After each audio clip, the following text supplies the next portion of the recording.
Welcome to Lost Girl Therapy. Let's talk about my psychic opening.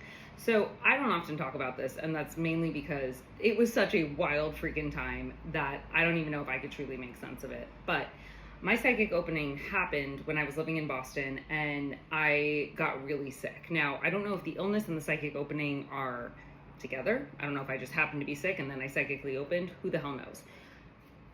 But when I think back to that time, the characteristics of psychically opening, which I honestly wish I had known before this happened to me because I was not intuitive by any means, was hearing, seeing, and existing around things that were not in the real world.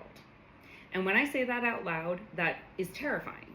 But I distinctly remember being sick as a dog. They don't know if it was mono or COVID. And I was sitting on the couch talking to my partner at the time, being like, hey, I can sense things in that corner of the room. And to his credit, he was not like, we have to do something about this. He was just like, okay. But to me, it felt totally normal. I was like, oh yeah, there is a presence in that corner of the room. And I have a pressure in the crown of my head. And now I know things about people that I wouldn't know otherwise.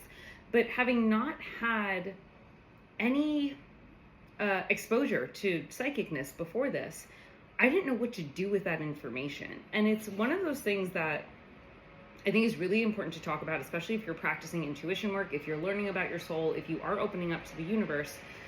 Find someone who can teach you what this work looks like and what your physical body will do when you're opening. So prior to this, before I lived in Boston, I had done intuition work. I had done a lot of work on learning my own signals of intuition, but I did not use clairaudience, which is hearing things. I rarely used clairvoyance, which is seeing things through your third eye. And I pretty much just did soul work. So I relied on signals that were coming from my belly or the tingling sensation around my body to be like, oh, okay, this feels right or this doesn't.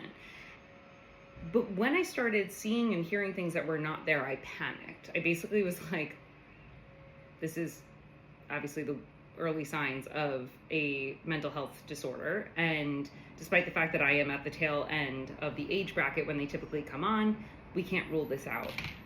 It was not until I found a teacher who literally was like, okay, no, here are the signs of psychic opening, where the anxiety went away. And suddenly I was like, okay, this is actually very cool.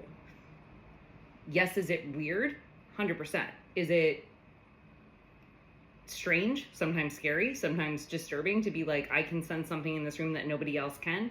Yes. It was by no means a normal conversation that I had with anybody in my life where I was like, hey guys, guess what? I can hear things that are not there. I can see things happen before they happen. I know things about people before I am told.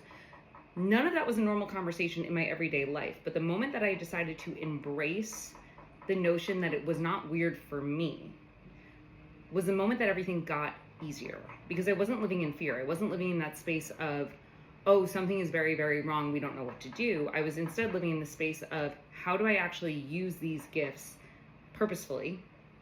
And how do I control them, and how do they not control me?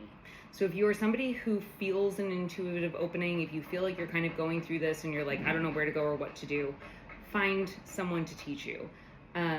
I went to the College of Psychic Studies in London. They have online courses. That's where I trained. But I also had many other teachers that I had met along the way who were incredibly gifted and who took their time to show me different ways to use different gifts. And that made all of the difference when it came to how I work as an intuitive therapist now.